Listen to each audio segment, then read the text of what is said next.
नमस्कार दोस्तों, OCN network में आपका स्वागत है।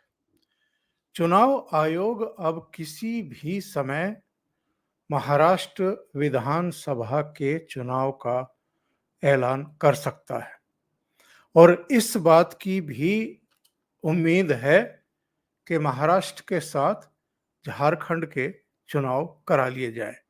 वैसे उम्मीद तो इस बात की भी है कि इन दोनों राज्यों के साथ ही दिल्ली के विधानसभा चुनाव भी करा लिए जाएं, जिसका कार्यकाल फरवरी तक का है।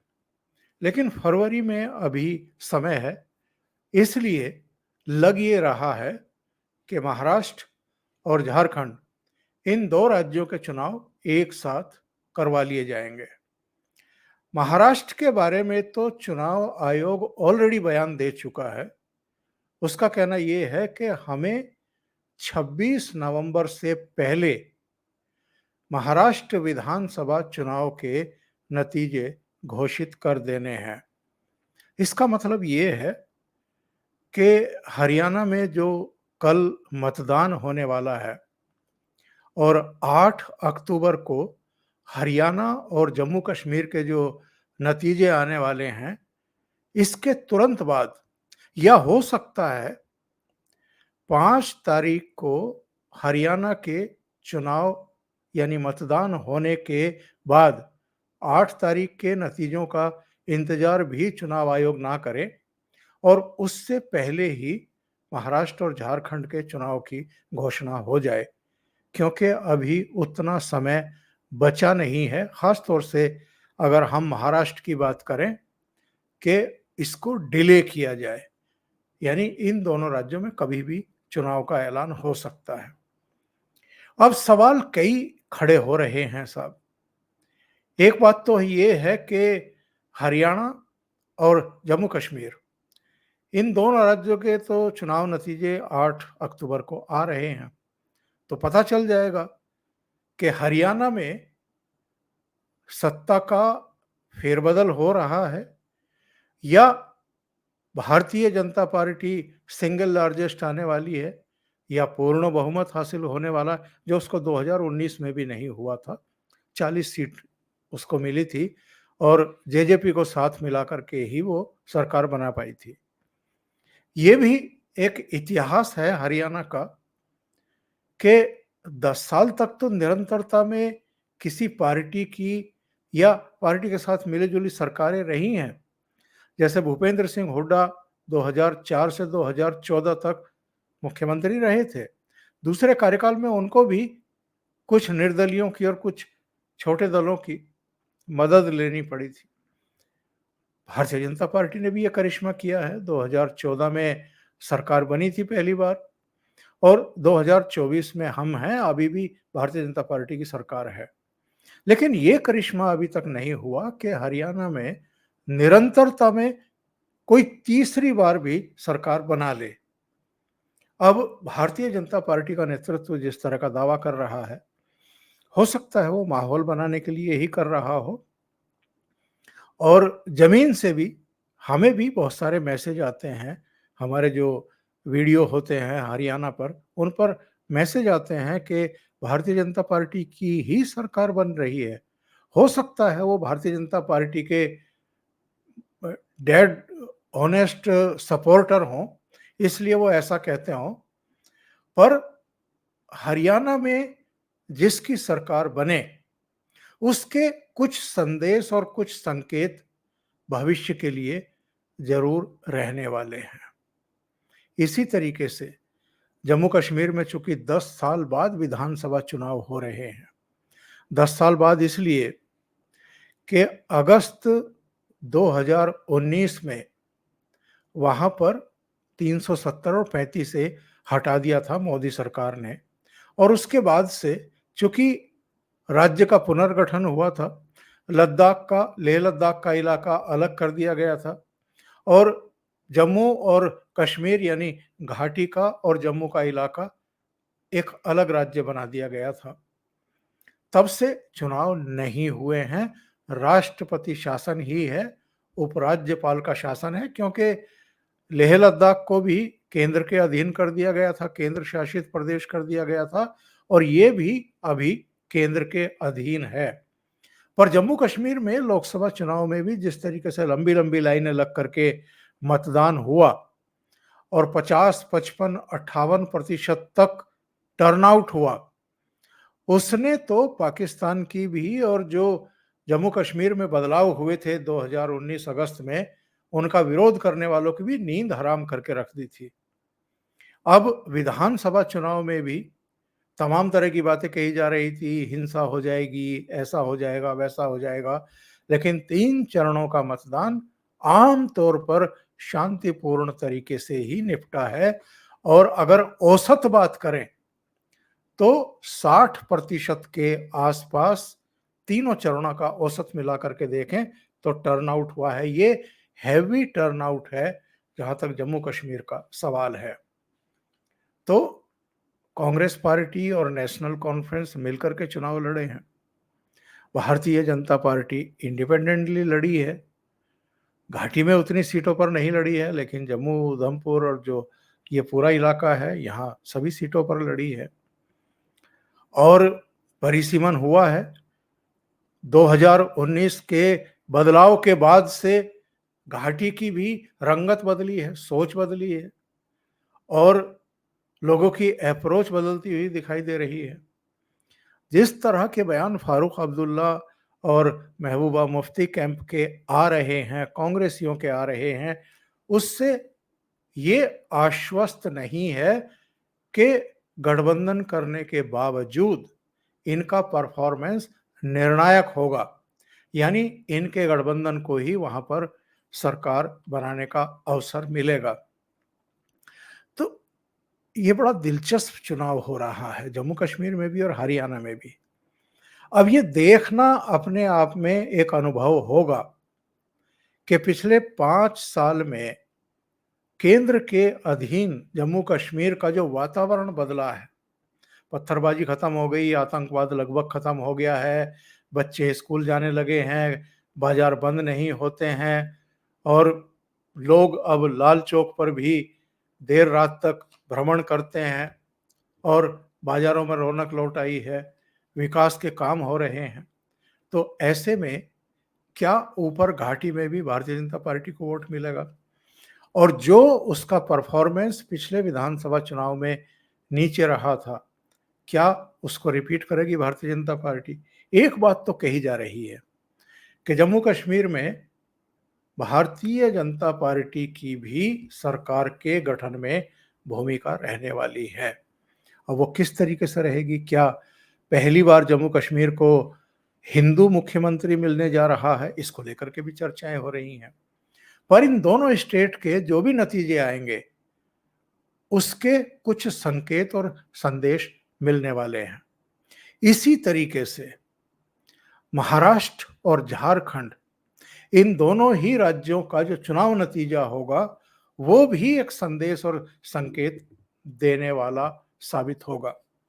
झारखंड में चूंकि झारखंड मुक्ति मोर्चा और कांग्रेस की मिलीजुली सरकार है और हेमंत सोरेन मुख्यमंत्री रहे हैं, बीच में नेतृत्व परिवर्तन करना पड़ा था, चंपई सोरेन को मुख्यमंत्री बनाना पड़ा था क्योंकि ईडी ने एक मनी लॉन्ड्रिंग के केस में मुख्यमंत्री हेमंत सोरेन को गिरफ्तार कर लिया था। तो वो भी 4-5 महीने, 6 महीने जेल में रह करके वापस आए हैं और फिर से शपथ ग्रहण की है मुख्यमंत्री पद की। अब चूंकि चंपई सोरेन को उन्होंने हटाया था, तो चंपई सोरेन को जिस तरीके से हटाया गया वो बहुत बुरा लगा और उन्होंने झारखंड मुक्ति मोर्चा छोड़ दिया और वो भारतीय जनता पार्टी के साथ आ गए हैं।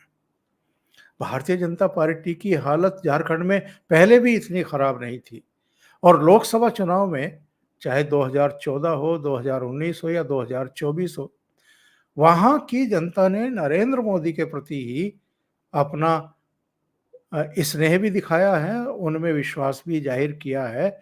इसलिए झारखंड में जिस तरह का शासन रहा है झारखंड मुक्ति मोर्चा का और कांग्रेस का, और हेमंत सोरेन पर जिस तरह के आरोप लगे हैं, उसके बाद ये माना जा रहा है कि झारखंड में तो सत्ता परिवर्तन होगा। अब जो ये एक माहौल बन रहा है, इसको मंजिल तक अंजाम तक पहुंचाने की जिम्मेदारी निश्चित रूप से भारतीय जनता पार्टी की है। और इधर हम देख रहे हैं कि प्रधानमंत्री नरेंद्र मोदी की भी वहां सक्रियता बढ़ी है। अमित शाह भी जा रहे हैं, दूसरे नेता भी जाने शुरू हो चुके हैं। उनकी प्रचार अभियान अभी तक शुरू हो चुके हैं। महाराष्ट्र, जो चौथा स्टेट अभी तुरंत चुनाव में जाने वाला है, उस पर तो सबकी निगाहें टिक गई हैं। और निगाहें टिकने की वजह लोकसभा चुनाव के नतीजे हैं। उत्तर प्रदेश के बाद सबसे बड़ा सूबा, अगर सेकंड लार्जेस्ट लोकसभा सीटों के लिहाज से कोई है, तो वो महाराष्ट्र है। महाराष्ट्र से 48 लोकसभा सीटें आती हैं। और चुनाव से पहले तमाम तरह की बातें हो रही थी, अंतर्विरोधी खबरें आ रही थी, सर्वे आ रहे थे। जब कुछ सर्वे में ये कहा जा रहा था कि वहां एमवीए, इंडी गठबंधन जो है, वो 30 से ज्यादा सीटें जीत सकता है, तो जो भारतीय जनता पार्टी के समर्थक हैं, मोदी के समर्थक हैं, वो उसको फेक बता रहे थे। लेकिन लोकसभा चुनाव के जब नतीजे आए, तो वो फेक नहीं, वो सही खबरें साबित हो गई। 30 सीटें 48 में से एमवीए के घटक दलों ने, इंडी अलायंस के घटक दलों ने जीत ली। अकेले कांग्रेस पार्टी ने 13 सीटें जीत ली। शरद पवार, उद्धव ठाकरे की पार्टियों ने भी 8 और 9 सीटें जीत ली। और एक बसंत दादा पाटिल के पौत्र जो निर्दलीय चुनाव लड़ रहे थे, वो जीत गए। तो इनकी कुल मिलाकर के 31 सीटें 48 में से। और भारतीय जनता पार्टी, अजित पवार की पार्टी को तो एक ही सीट मिली, और एकनाथ शिंदे की पार्टी, इनको मिलाकर के 17 सीटें मिली। तो ये जो 48 में से इनको केवल 17 मिली, और सत्ता में रहते हुए मिली। 2019 से जिस तरह के घटनाक्रम महाराष्ट्र में हुए हैं, कोरोना काल में जिस तरह की घटनाएं हुई, कंगना रनौत के साथ जिस तरह की घटनाएं हुई, पालघर कांड हुआ, तमाम दूसरी चीजें, जो रिवर्स गियर लगाया है, यू टर्न लिया है अपनी आइडियोलॉजी के स्तर पर भी और तमाम दूसरे फ्रंट पर भी उद्धव ठाकरे ने। और जिन हालात में उनकी पार्टी टूटी थी और एक धड़ा आकर के भारतीय जनता पार्टी के साथ मिला और एकनाथ शिंदे के नेतृत्व में सरकार बनी और Devendra Fadnavis deputy chief minister हुए, ये सारे घटनाक्रम जो हैं, ये बताते हैं कि महाराष्ट्र में 2019 के बाद से ही अनयूजुअल घटनाएं घटी हैं। यानी भविष्य, अतीत में कभी शरद पवार की तरफ से जरूर कुछ कारस्तानियां हुई हैं, 1978-79 में, फिर 1998-99 में, वरना आमतौर पर इस तरह की घटनाएं जो हैं वहां नहीं हुई हैं। पर लोकसभा चुनाव के नतीजों ने इन विधानसभा चुनावों में लोगों की दिलचस्पी बढ़ा दी है। एक्चुअल में लोग ये देखना चाहते हैं कि लोकसभा चुनाव में जो मतदाताओं ने बिहेव किया था भारतीय जनता पार्टी को हराने के लिए, क्या इन विधानसभा चुनाव में भी वैसा ही होने जा रहा है, या कुछ अलग तरीके से मतदाता रिएक्ट करने वाले हैं। एक बात महाराष्ट्र के संदर्भ में और दूसरे राज्यों के संदर्भ में भी कही जा रही है कि चूंकि नरेंद्र मोदी की अगुवाई वाली भारतीय जनता पार्टी को 2014 और 2019 की तरह इस बार एब्सोल्यूट मेजोरिटी इंडिपेंडेंटली नहीं मिली है, इसलिए जो उनके समर्थक हैं, भारतीय जनता पार्टी के समर्थक हैं, आरएसएस के समर्थक हैं, उनके स्तर पर अगर कोई ढील रह गई है, तो उनके भीतर एक प्रायश्चित का भाव देखा जा रहा है। ये जो प्रायश्चित का भाव है, ये महाराष्ट्र में भी दिखाई दे रहा है। अगर ये चीजें काम कर गई, तो महाराष्ट्र में विधानसभा चुनाव के नतीजे बहुत दिलचस्प हो सकते हैं। शुरू में खबरें आ रही थी कि भारतीय जनता पार्टी का जो नेतृत्व है, देवेंद्र फडणवीस, बावनकुले वगैरह और टॉप लीडरशिप भी, वो 150 से ज़्यादा विधानसभा सीटों पर चुनाव लड़ने की तैयारी कर रहे हैं। शुरू में तो खबर आ रही थी कि 165-70 सीटों पर ये लड़ने की तैयारी कर रहे हैं, लेकिन बाद में सूचना आई कि नहीं, 160-155 के आसपास ये लड़ेंगे। और वही अभी ताज़ा जानकारी मिल रही है कि तीनों दलों के बीच में मोटे तौर पर जो एक सहमति हो गई है कि बीजेपी 155-160 सीटों पर लड़े और एकनाथ शिंदे की पार्टी 90-95 सीटों पर लड़े और अजित पवार की जो पार्टी है वो 40-45 सीटों पर लड़े। अंतिम फिगर क्या होगी वो तो पता लगेगा, पर सीटों का बंटवारा होने की स्थिति हो गई है, सिर्फ फुटबॉल की स्थिति नहीं है। ऐसे में देखना ये दिलचस्प होगा कि उद्धव ठाकरे की जो आकांक्षाएं हिलोरे मार रही है कि उनको मुख्यमंत्री के तौर पर पेश किया जाए, जिसके लिए ना शरद पवार तैयार है ना कांग्रेस तैयार है, तो उनके बीच भी क्या सीटों का बंटवारा शांतिपूर्ण तरीके से हो जाएगा? क्या वो लोग किसी बड़े मतभेद के बिना, यानी बिना किसी विवाद के चुनाव मैदान में उतरेंगे?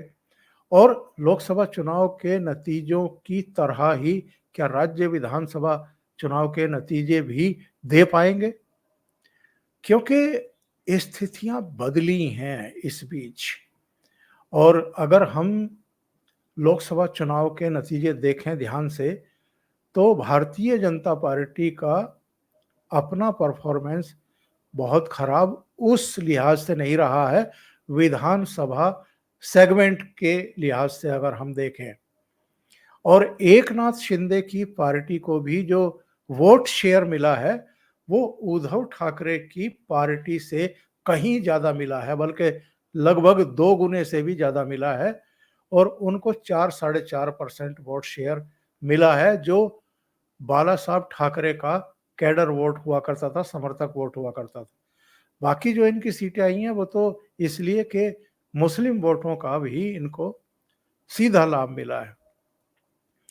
तो ये जो 4 राज्य हैं, हरियाणा, जम्मू कश्मीर, झारखंड और महाराष्ट्र, इनके नतीजे ये बताएंगे कि जो लोकसभा चुनाव के नतीजे थे, हरियाणा से भी, जम्मू कश्मीर से भी, झारखंड में तो खैर अधिकांश सीटें भारतीय जनता पार्टी ने जीती थी, और महाराष्ट्र के भी, क्या उसी दिशा में अभी भी ये तीनों राज्य चलेंगे, यानी जम्मू कश्मीर, हरियाणा और महाराष्ट्र, या डिफरेंट तरीके से बिहेव करते हुए दिखाई देंगे?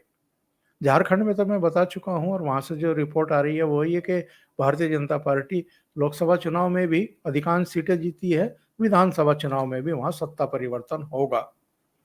पर बाकी के 3 राज्य कैसे रिएक्ट करने वाले हैं ये देखना बड़ा दिलचस्प होने वाला है। इसी तरीके से जो आगामी 2-2.5 साल में 4 दूसरे राज्यों में चुनाव होने वाले हैं, जिनमें बिहार है, जिनमें पश्चिम बंगाल है, जिनमें असम है, जिनमें तमिलनाडु है, और ये चूंकि अलग अलग दिशाओं, अलग अलग भारत के हिस्सों में सभी राज्य पड़ते हैं, तो इनके जो चुनाव परिणाम होंगे वो भी ये तय करने वाले होंगे कि इस समय केंद्र में जो नरेंद्र मोदी के नेतृत्व वाली सरकार काम कर रही है, चल रही है और बड़े बड़े फैसले ले रही है, वो इसी गति से 2029 तक चलने वाली है या हिचकोले लेना शुरू करेगी।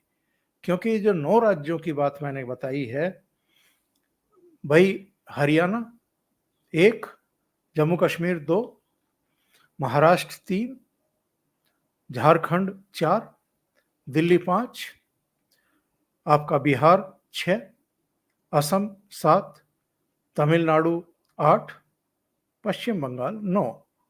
ये 9 राज्यों के जो नतीजे आएंगे अगले 2-2.5 साल में, ये एक्चुअल में बहुत निर्णायक होने वाले हैं भारतीय जनता पार्टी के पॉइंट ऑफ व्यू से भी, कि इनमें से कितने राज्य भारतीय जनता पार्टी जीतती है या कितने राज्य इंडी अलायंस जीतने वाला है। उसके बाद ही आगे की राह तय होगी, माहौल तय होगा।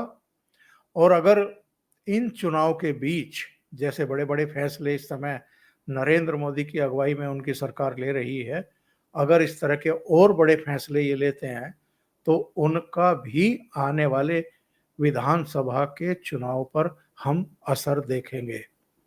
तो जो 2-2.5 साल में इन 9 राज्यों के चुनाव होने वाले हैं और नतीजे आने वाले हैं, निश्चित रूप से सबकी निगाहें उस पर लगी होंगी। अभी के लिए इतना ही। बहुत बहुत धन्यवाद। अगर आपको ये चैनल और इसके कंटेंट पसंद आ रहे हैं तो लाइक करें, कमेंट करें, वीडियो को शेयर भी करें। अभी तक अगर आपने ये चैनल सब्सक्राइब नहीं किया है तो सब्सक्राइब जरूर कर लें। साथ में लगे बेल आइकॉन को दबा दें ताकि आगे आने वाले वीडियो और उनके नोटिफिकेशन आप तक पहुंचते रहें। बहुत बहुत धन्यवाद। नमस्कार।